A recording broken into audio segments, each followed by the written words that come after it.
Saya yang masih muda mau mendalami dunia kapitalisasi skill, tapi saya dapat cuan juga.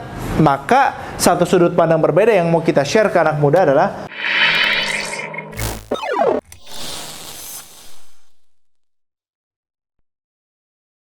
minimal ada 4 skill. Ada berapa skill? Ada yang pengen punya bisnis atau mimpi jadi pebisnis? Angkat tangannya. Nah, minimal ada 4 skill. Skill pertama adalah skill pemasaran.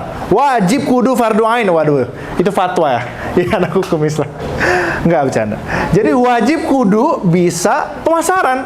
Ngerti bukan bisa ya. Jago itu nanti berdasarkan bakat ataupun berdasarkan peminatan. Yang kedua harus ngerti SDM. Lah Mbak punya tim calistung, Mbak ngajarnya jago SDM-nya. Nah, yang ketiga adalah operasional. Mengoperasikan bisnis yang dijalani. Catat nanti UTS keluar ini. Yang keempat adalah di bidang finance. Ini yang paling sering dibenci. Jadi, ada 4 skill utama itu. Itu skill mother skills-nya, skill ibunya, skill utamanya, sehingga kita menjalankan lebih dalamnya bisa. Pertanyaannya kalau yang anak IT, software developer, Pak, gimana? Saya jawabnya di situ. Bagian dari operasional dong. Ya nggak? Create produk, habis itu develop produk, itu kan bagian dari operasional. Itu baru satu skill. Jadi harus ada general skill yang dimiliki. Nah, menyadari semua itu, bagaimana caranya saya tidak harus mendalami itu semua, atau saya yang masih muda mau mendalami dunia kapitalisasi skill, tapi saya dapat cuan juga. Maka satu sudut pandang berbeda yang mau kita share ke anak muda adalah sudut pandang yang kedua. Ini nih. Sudut pandang self-employed. Jadi kalau kata Robert Kiyosaki, ada 4 kuadran manusia itu. Tidak ada yang benar, tidak ada yang salah, ini hanya pilihan. Saya tidak mengikuti mazhab yang benar itu kanan, enggak. Saya bukan mengikuti mazhab itu.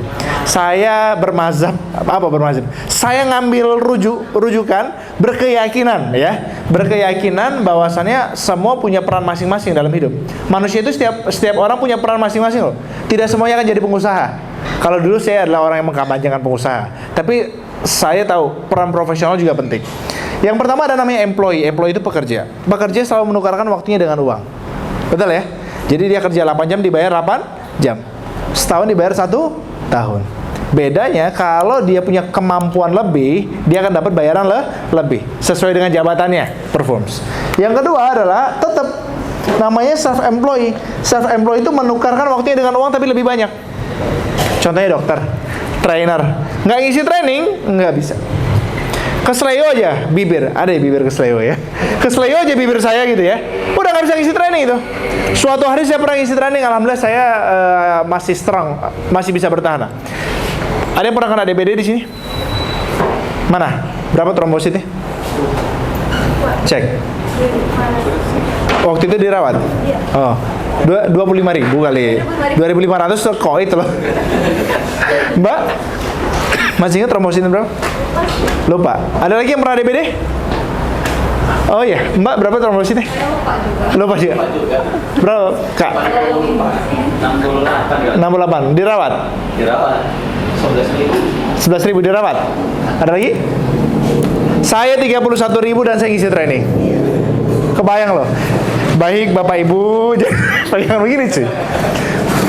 Beruntungnya saya nggak tahu. Ini kayak sakit perih yang biasa gitu. Tapi kok panas dingin. And then setelah itu saya pas pagi baru tahun lalu pas pagi mau ngisi training, saya cek darah.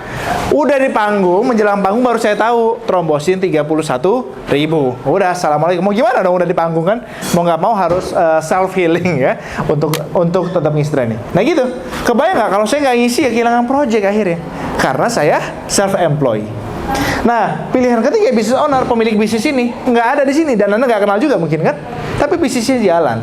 Nah, dia menukarkan manusia digaji untuk mendapatkan rupiah. And then the last one, yang sebagian orang sebut kasta tertinggi adalah investor. Dia menukarkan uang dengan uang. Dia beli saham, dia punya aset, dan dia dapat uang lagi.